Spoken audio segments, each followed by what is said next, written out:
how do I actually run my B2B marketing campaigns?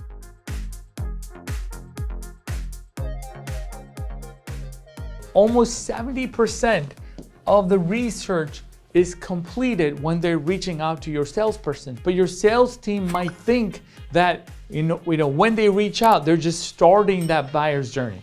Unfortunately, that's not the truth. And I believe it's more like 80%, right? I mean, I see people making buying decisions. They're ready to push the buy button because they've done their research. They already know which company they want to work with. They already know they have a problem. They already figured out the solution, all by searching and searching and searching. In fact, there are so many AI tools right now, you can put in a question, it'll give you all the answers. Why? Because it uses everything that you posted on your website to find the answers. ChatGPT does that, Claude does that, Perplexity does that, you name it. All of these tools will tell you what company you need to buy from and what tool you should be using and what are the common challenges these companies solve. So what does that mean? That means that you need to do a better job to get your education out there for your customers to know that you exist. Now, this is precisely why we built the growth formula. Now you might be wondering, what is the growth formula? Well, the growth formula is actually derived from our customer experience for the last 20 years doing digital marketing, B2B marketing for so many businesses. Small business, medium-sized business, enterprises. We realized that there's only two things that they were doing consistently that gave them predictable results. And those two things were running campaigns that were acquiring users and customers into their business and that were retaining them. And then deeper than that, inside the acquisition funnel, the top of the acquisition was to capture demand. What does it mean to capture demand? It means to capture demand is that there's people already looking for what you do. And those are the people that are here, right? They want to talk to somebody. That means that in the next 30 days, they might be getting proposals. In the next 90 days, they'll sign the deal. It just depends on what you sell. Maybe you don't need that much time. Maybe in the next 45 days, they'll buy your products and services. So the example here is, what does that look like, right? Well, it looks like you may have to run Google Ads. You may have to run things on SEO. When they punch in your keywords, do you show up? Because in order to capture that 3%, in order to capture the demand in the marketplace for what you do, you have to get found when they do that search. The next component is creating demand. You want to go and tell the world that you exist, which is what most in-house marketing team does. They'll create content, right? Let's just say social media content. There's nothing wrong with social media content, by the way. I don't mean in a negative way. But what it doesn't do is generate sales right now.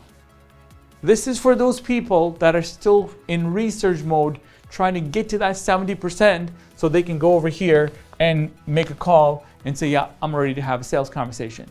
But this is a long-term approach, all right? This is not a short-term approach. And you have to understand that. This is why a lot of marketing people say, I spent $1 million on marketing, but I didn't get any results. Well, it's not that it didn't do anything. They didn't put the money in the right bucket.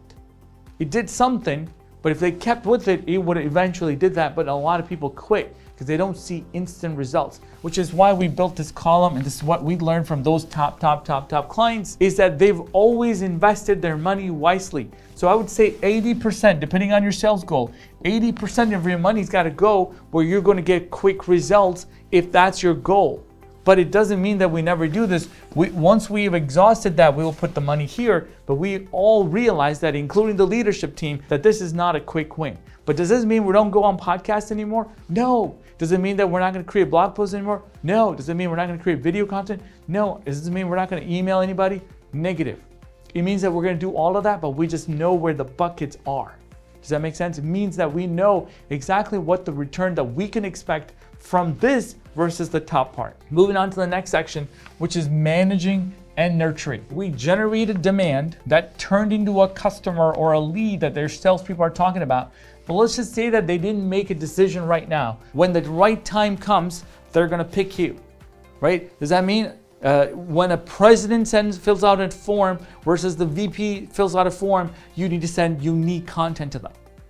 So you might have to look at your inventory and say, what am I doing in my email nurture? How am I storing this information? Do I track what they asked for? Do I track what page they converted? Do I track how big of a business they are, right? Do I track who's their current vendor that they're working with? If not, I may need to start doing that. You see, like, this is why the growth formula works, is because it's not just throwing more things at the wall and see what sticks. It's a systematic way of growing and scaling your business. So that's my last piece, is how do we manage and nurture customers?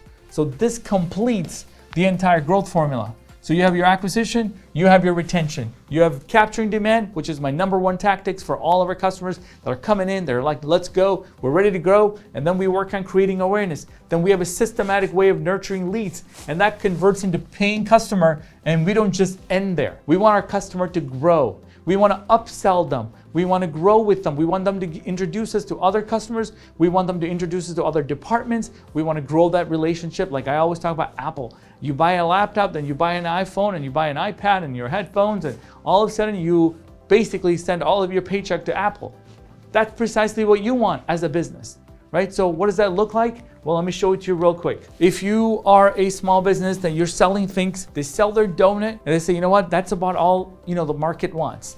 We think that's all the market wants. And occasionally here and there, we tell them, you know what, they came for a dozen donuts, right? But you don't sell a dozen every day. You sell a million of the onesie twosies, and once in a while this comes. So inside the growth formula, our job is to figure out who should be buying a dozen, who should be buying two, who should be buying three. So we call this an upsell opportunity. You can't upsell if you don't track what people bought for the first time.